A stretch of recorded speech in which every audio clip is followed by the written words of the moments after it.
आज मैं आपको सुनाऊंगा ब्रह्मराक्षस और नाय की एक बहुत ही मजेदार स्टोरी। एक हजाम था, काम का न काज का, दुश्मन अनाज का। उस पर उधार था पैसा बयाज का। हजामत का हुनर न हुनर मसाज का, काम का न काज का, दुश्मन अनाज का। उसकी बुरी माँ थी एक, जो दिन रात कलती रहती थी, डांटती फटकारती, फिर भी इस निकम्मे के वास्ते दिन भर खटती रहती थी। जूं तक न रेंगती थी, कभी उसके कान पे आफत न आने देता था, कभी अपनी जान पे। एक दिन उसकी बुरी माँ उससे बहुत तंग होकर हाथ में झाड़ू लिए तेज आवाज में कहा, निकम्मे, निखट्टू, निकल यहाँ से। आज से तुझे न रोटी मिलेगी न पानी। निकल घर से, काम करता है न काज, चार ढेले का सहारा नहीं। मैं कब तक खट खट कर तुझे रोटी खिलाती रहूंगी। जा और बाहर जाकर काम कर। आज के बाद जब तक काम न करे मुंह मत दिखाना। और झाड़ू से मारती है, देख बहुत हो गया, अब रुक जा वरना वरना क्या करेगा। एक झाड़ू और मारती है, अब मारेगी तो सचमुच चला जाऊंगा। जाना, निकल यहाँ से, मैं सचमुच चला जाऊंगा, फिर वापस नहीं आऊंगा। मत आना, समझ लूंगी कि मैं निपुती ही थी। ऐसे निखट्टू के होने से तो बेऔलाद होना ही अच्छा। नाय बड़बड़ाता है, इतना अपमान, अब इस घर में नहीं रहूंगा। जब तक धन नहीं कमाऊंगा इस घर में लौटकर नहीं आऊंगा। रोटी खाऊंगा ना पानी पीऊंगा, इस घर की देहरी भी नहीं छूऊंगा। ये बरबराते हुए वह जंगल की तरफ निकल गया। चांदनी रात का समय, रंग बिरंगे वृक्षों के कटआउट लेकर बच्चे आते हैं। कुछ बच्चे हिरणों के मुखौटे लगाए जंगल के बीच कुलाचे भरते हैं। कुछ पक्षियों के मुखौटे लगाए उड़ने का अभिनय करते हैं। नाय इस दृश्य को थोड़ा घबराकर और बीच बीच में मुग्ध भाव से देखता है। तभी एक ब्रह्मराक्षस को अपने ओर आते हुए देखा। नाय डरता है, पर डर को छिपाने की कोशिश करता है। ब्रह्मराक्षस नाय को देखकर खुश होता है और जोर जोर से नाचने लगता है। नाय अपने डर को छिपाने के लिए राक्षस की ही तरह खुद भी नाचता है।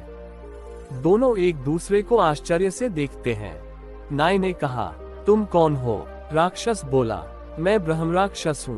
ब्रह्मराक्षस। नाय डरता है, पर डर को छिपाते हुए कहता है, ब्रह्मराक्षस, कमाल है, तो ब्रह्मराक्षस ऐसे होते हैं? राक्षस बोला, ऐसे होते हैं से क्या मतलब है तुम्हारा? नाय ने कहा, मतलब ऐसे जैसे तुम हो। राक्षस डांट कर बोला, मैं कैसा हूँ? नाय ने कहा, ठीक हो, पर तुम पूरे कपड़े क्यों नहीं पहनते? तुम्हारे पास नहीं है या तुम ऐसे ही रहते हो? राक्षस गुस्से में बोला, मैं ऐसे ही रहता हूँ। नाय ने कहा, ओह, तो तुम्हारे यहाँ यही फैशन है। चलो छोड़ो, तुम तो ये बताओ कि तुम ब्रह्मराक्षस कैसे बन गए? राक्षस बोला, वो पहले मैं एक ब्राह्मण था, बहुत ज्ञानी था। मेरे पिता ने मुझे दूर दूर तक अध्ययन करने भेजा। मैंने हर केंद्र में जाकर मन लगाकर अध्ययन किया और ज्ञानी हो गया। लेकिन लोग कहते हैं मैंने विद्या का असली मर्म नहीं सीखा। इस पर नाय बीच बीच में अच्छा कहकर हुकारा भरता है। नाय बोला, असली मर्म वह क्या होता है? राक्षस बोला, विद्या का असली मर्म है विनय, वह मैंने नहीं सीखा। नाय बोला, वह तो तुम में अभी भी नहीं है। राक्षस गुस्से में बोला, चुप रहो, तुम बहुत बीच बीच में बोलते हो। अब बोलोगे तो मैं कुछ नहीं बताऊंगा, समझे? नाय ने कहा, ठीक है, बोलो। तुम बहुत जल्दी भड़क जाते हो। फिर राक्षस बोला, तो ज्ञान का दम मुझ में आ गया और मैं बाकी सबको मूर्ख समझने लगा। किसी को भी ज्ञान का पात्र नहीं मानता था। मैं एक योग्य शिष्य ढूंढता रहा, पर मेरी अक्ल पर तो दम्भ का पर्दा पड़ा था। मुझे भला योग्य शिष्य कैसे मिलता? मैंने अपना ज्ञान किसी को नहीं दिया और एक दिन मैं वैसे ही मर गया, इसलिए मैं पिशाच बना। राक्षस ने हंसते हुए बोला, पर अब मैं एक राक्षस हूँ। ब्रह्मराक्षस। नाय बोला, पर तुम इतने खुश क्यों हो रहे हो और नाच क्यों रहे हो? राक्षस ने कहा, तुम निरे काट के उल्लू लगते हो, तुम इतना भी नहीं समझ सकते। एक राक्षस के लिए इस चांदनी रात में इससे ज्यादा खुशी की बात क्या हो सकती है कि उसे नर्म नर्म मांस खाने को मिले। अब मैं तुम्हारा मांस खाऊंगा। मैं सोच भी नहीं सकता था कि इस जंगल में इतनी रात गए किसी मनुष्य का मांस खाने को मिलेगा। मैंने कई दिन से किसी मनुष्य का मांस नहीं खाया। राक्षस हंसता है और फिर झूम कर नाचता है। नाय बोला, हंसी उड़ाते हो, तुम सचमुच बुद्धू हो। तुम्हारा ज्ञान न पिछले जन्म में तुम्हारे काम आया और न इस जन्म में। तुम में तो रत्ती भर भी कॉमन सेंस नहीं है। राक्षस ने पूछा, ये कॉमन सेंस क्या होता है? नाय ने सोचा, अब इसे छकाना चाहिए। कॉमन सेंस, अरे कॉमन सेंस होता है, राक्षस ने कहा। लेकिन होता क्या है? नाय ने मुस्कुराते हुए कहा, ओह, तुम्हें ज्ञान के इस सबसे सुंदर फल के बारे में ही नहीं पता है, तो तुम्हें फिर पता क्या है? ये ज्ञान का सबसे खास फल है। तुम्हारे गुरुओं ने तुम्हें इस फल के बारे में ही नहीं बताया। कमाल है, लगता है तुम किसी के प्यारे शिष्य नहीं रहे, वरना ऐसा कैसे हो सकता है कि ज्ञान के इस फल के बारे में तुम्हें मालूम तक न होता। होता है, ऐसा भी होता है। हर गुरु एक न एक गुण अपने चेले से जरूर छिपा लेता है। बिल्ली ने जैसे शेर को पेड़ पर चढ़ना नहीं सिखाया, तुम्हारे गुरु ने तुमसे इस मुख्य ज्ञान को छिपा लिया। खैर, अब क्या हो सकता है? राक्षस ने कहा। लेकिन तुम इतने खुश क्यों हो रहे हो? नाय बोला, अब यही तो बात है कि तुम में कॉमन सेंस होता तो तुम जान लेते। राक्षस बोला, फिर कॉमन सेंस? नाय ने कहा, मेरा मतलब है तुम्हें खुश होने से पहले सोचना चाहिए था कि एक मनुष्य इतनी रात गए इस घने जंगल में अकेला और निहत्था क्यों घूम रहा है। इसके बाद तुम्हें ये सोचना चाहिए था कि एक मनुष्य राक्षस को सामने देखकर भी डर क्यों नहीं रहा है। पर तुम सचमुच अकल से पैदल हो।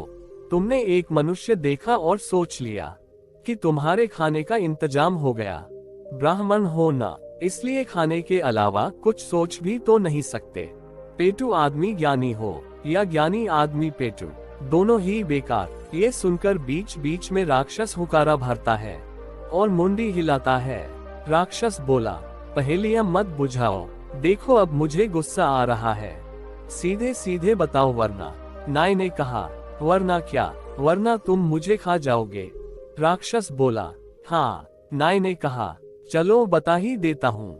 तुम भी क्या याद रखोगे कि एक मनुष्य से पाला पड़ा था, तो तुम ये जानना चाहते हो कि मैं क्यों खुश हो रहा था। राक्षस गुस्से में चीख कर बोला, हाँ मैं जानना चाहता हूँ। नाय ने कहा, तो सुनो, मैं भी नहीं चाहता कि आगे भी तुम प्रेत योनि में ही भटकते रहो। सच बात यह है कि हमारे देश का राजकुमार सख्त बीमार है। तरह तरह के इलाज किए पर कोई फायदा नहीं। दूर दूर से हकीम आए, वैद्य आए, लेकिन महीनों गुजर गए, रोग किसी की पकड़ में ही नहीं आता था। राक्षस गुस्से में बोला, ओह, बकवास बंद करो, इसमें और तुम्हारे नाचने में क्या संबंध है? नाय ने कहा, तुम भी यार कितने बेसब्र किस्म के राक्षस हो। पूरी बात सुनते नहीं और चीखने लगते हो। दूर दूर से आए चिकित्सकों ने राजकुमार को देखा और एक ही नतीजे पर पहुंचे। राक्षस बोला, किस नतीजे पर? नाय ने कहा, इस नतीजे पर कि अगर राजकुमार को 101 ब्रह्मराक्षसों के हृदय का रक्त पिलाया जाए तो वह ठीक हो सकता है। नाय किससे सुना रहा है? राक्षस सुन रहा है और सोच भी रहा है। तभी मुख्य गायक और बच्चों की टोली का प्रवेश होता है। किस्से गढ़ने में नाय बहुत उस्ताद था। बचपन में सुना हर किस्सा उसे जबानी याद था।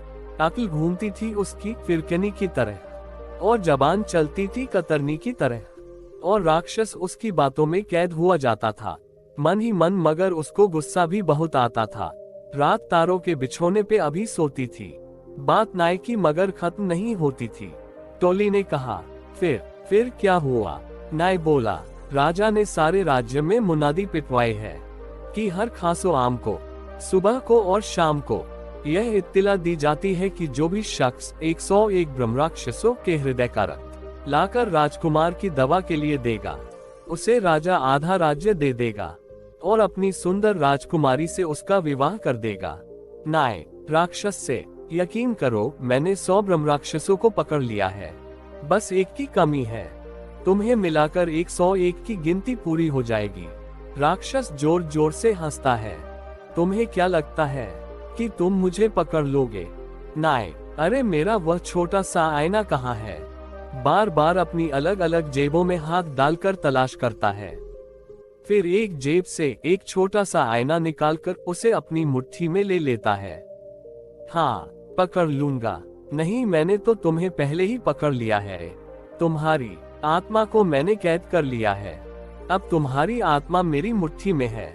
विश्वास नहीं हो रहा है तो बताऊं? राक्षस डर कर बोला। बताओ। नाय मुट्ठी में बंद आईने में राक्षस को दिखाता है। राक्षस उसमें अपना प्रतिबिंब देखकर घबरा जाता है। राक्षस घबराकर, ये तो मैं हूँ। ये तुमने कैसे किया? तुम बहुत धूर्त हो। मुझे बातों में लगाकर तुमने मेरी आत्मा को चुरा लिया है। ये गलत बात है। मेरी आत्मा मुझे वापस करो। इस पर नाय बोला, अच्छा, जिससे तुम मुझे खा जाओ। अब तुम कुछ नहीं कर सकते। अब मैं तुम्हें ले जाकर राजा को सौंप दूंगा और इनाम पाऊंगा। राक्षस डरता है, गिड़गिड़ाता है, देखो मुझे माफ कर दो। मैं कसम खाता हूँ, मैं तुम्हें कोई नुकसान नहीं पहुँचाऊंगा। मैं तो यूं ही तुम्हें डरा रहा था। मेरा पेट तो पहले से ही भरा हुआ है। मैं तो पहले ही तय कर चुका हूँ कि मैं कभी मनुष्य का मांस नहीं खाऊंगा। नाय बोला, यह नहीं हो सकता। तुम्हें छोड़ दूंगा तो मेरा तो बहुत नुकसान हो जाएगा। मैं एक गरीब आदमी हूँ। इतना अच्छा मौका भला मैं कैसे छोड़ दूं? तुम ही सोचो। राक्षस बोला, तुम्हारा कोई नुकसान नहीं होगा। राजा तुम्हें क्या देगा? सिर्फ आधा राज्य ना, मैं तुम्हें 7 रियासतों के बराबर धन दे सकता हूँ। मुझे छोड़ दो। मैं वादा करता हूँ कि मैं इस जंगल को छोड़कर चला जाऊंगा। तभी नाय बोला, तुम क्या मुझे बुद्धू समझते हो? इस जंगल में धन कहाँ से आएगा? और आ भी गया तो इतने सारे धन को मैं अपने घर तक ले कैसे जाऊंगा? राक्षस बोला, इसकी फिक्र मत करो। खजाना तो यही तुम्हारे पीछे जो पेड़ है उसी के नीचे दबा हुआ है। आओ मैं तुम्हें दिखाता हूँ। पीछे खड़े पेड़ को धक्का देकर हटाता है। उसके नीचे से धन से भरा कलश निकलता है। नाय धन देखकर खुश होता है। नाय बोला, इसे मैं अपने घर कैसे पहुंचाऊंगा? राक्षस ने कहा, मेरी शक्ति से विश्वास करो, मैं पलक झपकते ही इसे तुम्हारे घर पहुंचा दूंगा। धन सारा राक्षस ने उसके घर पहुंचाया। नाय ने उससे एक नया घर बनवाया। फिर एक दिन उसने ब्याह रचाया। सुंदर सी एक बहू वह घर में लाया। सुविधा का हर सामान जुटाया। राक्षस था लेकिन अब भी घबराया। बोला, मुझको अब मुक्ति दे दो, अब नहीं कोई भी कर्ज बकाया। नाय ने सोचा, लेकिन इतनी जल्दी इसको मुक्ति देना ठीक नहीं है और बकाया कामों को भी निपटा लेना अच्छा होगा। राक्षस नाय के आगे हाथ जोड़कर मुक्ति के लिए विनती करता है।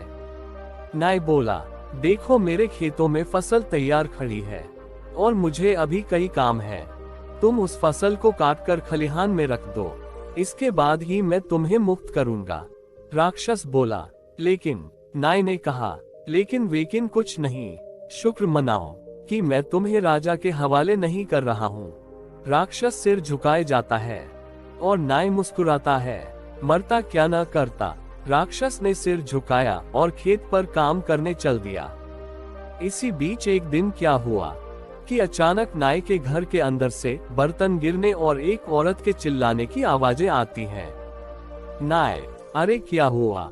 इतना शोर क्यों मचा रखा है? नाय की पत्नी चिल्लाती हुई और हाथ में एक बड़ी सी कटार लिए आती है। नाय, अरे भगवान, ये तुम किस दुश्मन का सिर काटने जा रही हो? इस पर नाय की पत्नी ने कहा, तुम जो मछली लाए थे, बिल्ली उसका सिर लेकर भाग गई। मैं इस बिल्ली को नहीं छोड़ूंगी। तंग कर डाला इस काली बिल्ली ने। आज मैं उससे जरूर मजा चखाऊंगी। आज उसकी गर्दन नहीं बचेगी। ब्रह्म राक्षस काम करने के लिए हंसिया हाथ में लेकर आगे बढ़ता है। ब्रह्म राक्षस बोला, यह मालिक तो साला बहुत लालची है, इतना सारा धन दे दिया तब भी तंग कर रहा है। जी में तो आता है इसका सिर चबा जाऊं, पर पता नहीं कैसे साले ने मेरी आत्मा को अपनी मुट्ठी में बंद कर लिया। किसी तरह इससे मुक्ति पाऊं तो फिर इस जंगल में कभी नहीं आऊंगा। अब इतना बड़ा खेत काटना, उफ, मेरे बाप दादों ने भी कभी खेती का काम नहीं किया, लेकिन इसे तो निपटाना ही पड़ेगा। सामने से एक दूसरा ब्रह्म राक्षस आता है। दूसरा राक्षस पहले राक्षस से, ये तुम क्या कर रहे हो? राक्षसों ने ये खेती बाड़ी करना कब से शुरू कर दिया? पहला राक्षस, क्या बताऊं यार, मैं एक बहुत लालची और शातिर मनुष्य के चक्कर में फंस गया हूँ। उसने पता नहीं कैसे मेरी आत्मा को बंदी बना लिया और अब मुझे उससे मुक्ति पाने के लिए ये सब करना पड़ रहा है। दूसरा राक्षस हंसता है, तुम कैसे ब्रह्म राक्षस हो? उस मनुष्य ने तुम्हें जरूर बुद्धू बना दिया है। अरे मनुष्य भी कहीं राक्षस से ज्यादा शक्तिशाली हो सकता है। आदमी की औकात ही क्या है जो हमें पराजित कर सके? मुझे जरा उस आदमी का घर दिखाओ, मैं देखता हूँ कैसे वह हम राक्षसों से काम करा सकता है। पहला राक्षस, दिखा तो दूंगा लेकिन दूर से, ये खेत काटे बिना उसके पास जाने की हिम्मत मुझ में नहीं है। उसने वादा किया है कि खेत कटते ही वह मेरी आत्मा को मुक्त कर देगा। तुम्हारे चक्कर में अगर उसने फिर कोई काम बता दिया तो मैं व्यर्थ ही मारा जाऊंगा। पहला और दूसरा राक्षस एक चक्कर काटते हैं। पहले वाला दूसरे राक्षस को नाई का घर दिखाता है। नाई के घर की खिड़की खुली हुई है। खिड़की के पीछे छिपकर नाई की पत्नी हाथ में कटार लिए खड़ी है। दूसरा राक्षस दबे पांव खिड़की के पास आता है, नाई की पत्नी हाथ में कटार लिए। आज मैं इस बिल्ली को नहीं छोड़ने वाली, बस एक बार और अंदर आ जाए तो आज मैं उसका काम तमाम कर डालूं। दूसरा राक्षस अपना झबरा सिर धीरे से खिड़की के अंदर घुसाता है और पत्नी तेजी से कटार से वार करती है। सिर तो बच जाता है पर राक्षस की नाक कट जाती है। लहू लुहान ब्रह्म राक्षस, मार डाला, चीखते हुआ भागता है। ये देख पहला राक्षस बहुत डर जाता है और भागता हुआ मालिक के पास आता है और बोलता है, मालिक मैंने पूरा काम निपटा दिया है, फसल खलिहान में पहुंचा दी है, अब तुम भी अपना वादा पूरा करो और मुझे मुक्ति दे दो। इस पर नाई मुस्कुराता है, जेब से आईना निकालता है और कहता है, तुम भी क्या याद रखोगे कि एक वादे के पक्के आदमी से तुम्हारा पाला पड़ा है। आईने को उल्टा करके उसकी पीछे वाली तरफ से राक्षस को दिखाता है, देखो अब इसमें तुम्हारी आत्मा नहीं है, मैंने तुम्हें मुक्त किया। राक्षस खुश हो जाता है। फिर नाई ने एक बात बोली धीरे से ब्रह्म राक्षस के कान में, अब भाग यहाँ से किसी और ग्राम में, अब नजर न आना कभी इस मुकाम में। ये सुनकर राक्षस वहाँ से अपनी जान बचाता हुआ भाग गया। धन्यवाद। आपको ये कहानी कैसी लगी नीचे कमेंट करके हमें जरूर बताएं। अगर आपको ये कहानी पसंद आई हो तो अपने दोस्तों के साथ जरूर शेयर करें और ऐसी ही प्यारी कहानियां सुनने के लिए हमारे YouTube चैनल से जुड़े। अब आप मुझे Facebook पेज पर भी फॉलो कर सकते हैं, वहां भी आपको ऐसे ही बहुत सारी कहानियां सुनने को मिलेगी। पेज का लिंक आपको वीडियो के डिस्क्रिप्शन में मिल जाएगी, आप लोग जाके जल्दी से फॉलो कर लें। दोस्तों आप लोग वीडियो तो देखते हो मगर चैनल को सब्सक्राइब नहीं करते हो, तो आप लोग ऐसा न करें। अगर आप लोगों तक मेरा वीडियो पहुंचता है और आप लोगों को मेरा वीडियो पसंद आता है तो आप लोग चैनल को सब्सक्राइब और वीडियो को लाइक जरूर से करें।